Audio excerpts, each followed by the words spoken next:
Hello, today I am doing the Tarot to the Extremes by Marlena Teresa. This is the second version of it. So we're starting with your most modern deck, and for me that is the This Might Hurt Tarot.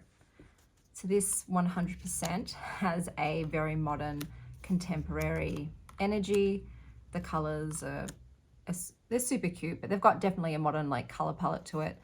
And all of the characters in there, they're very diverse in terms of gender, ethnicity, age, ability, body shape, all of that stuff. So this feels like my most modern deck. And then we've got your most vintage deck. So for me, that is my Saint Soleil Lucid Dreams Beginners deck.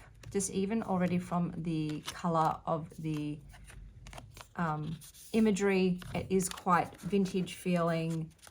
The pictures themselves have that sort of aged feel to them, like this guy here on a knight on a horse, very medieval-ish. These women definitely not from the current era, so even in the layout of the cards it feels quite aged and vintage.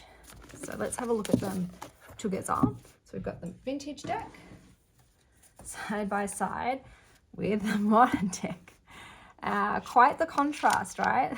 even the sticks in the hands, vintage feel, modern feel. Got a cityscape in the background. So I don't think that they go together at all.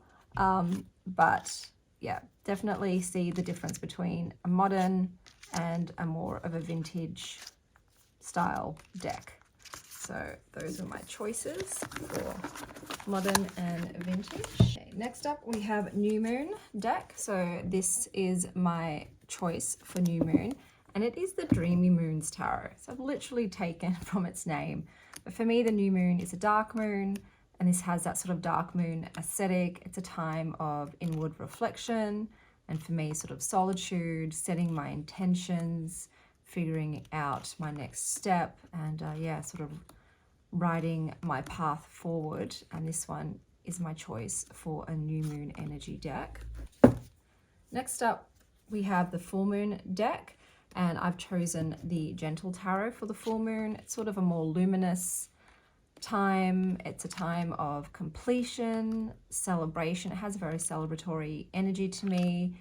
The vibe is sort of coming together and letting loose and letting go of the inhibitions, and that's why I've chosen this deck for the full moon. And we'll put them together, the full and new moon.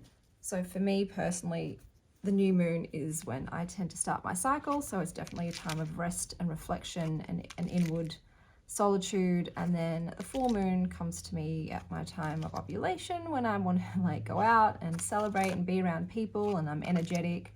So for me, these definitely depict those two different emotional and physical energy states.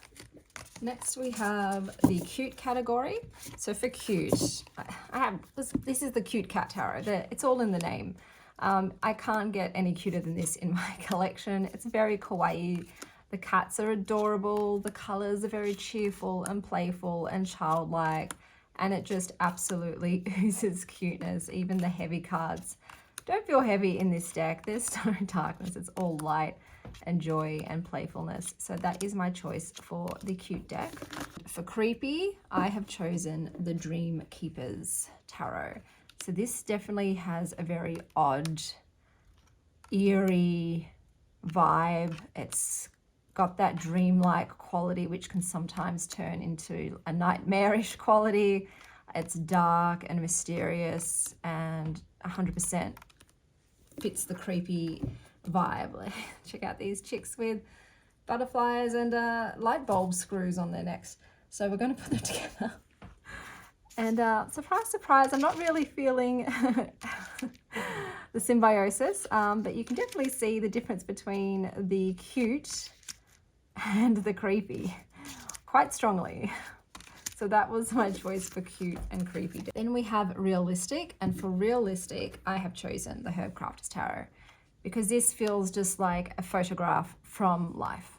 This is the everyday, it's a slice of the routines, it's just the most realistic. It feels like home to me. It feels like my childhood, and I've lived it. Like, I've lived this world, and yeah, this is absolutely my choice for the most realistic deck.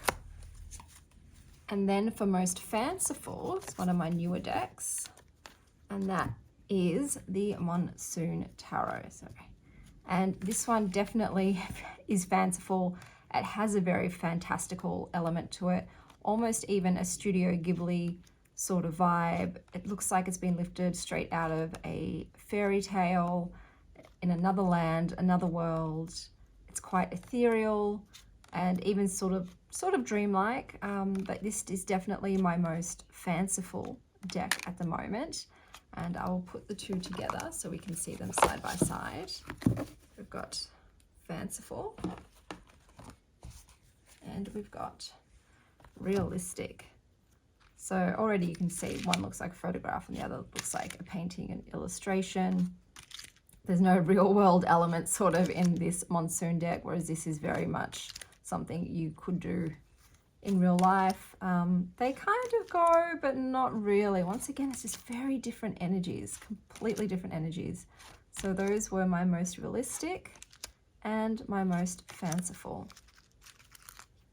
Then we have your most quiet deck, and for me, that is hands down the Spacious Tarot. Once again, it's in the name. It has that sense of space, that sense of peace and quiet and stillness. Even this, you know, louder deck is still quite calm and subdued. The energy is just that one of nature, that quietude, and yes, serenity.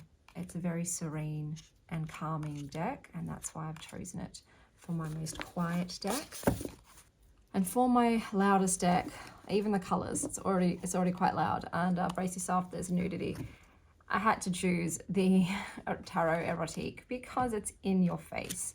It's very confronting. It's very full on. It's very rah, rah, rah. Like, have a party, have a good time. It's just very poppy, very saturated, very vibrant, very brash and bold. And that is why it is my loudest deck. And I guess we're going to do this side by side. So we've got my loud deck versus my quiet deck. Quite different energies and vibes. And I wouldn't say that they would read well together. Very different, and yeah, the contrast is quite apparent. So those are my choices for this tarot to the extremes. I hope that wherever you are, you're having a terrific morning, afternoon, or evening. And as always, stay well, Star Child.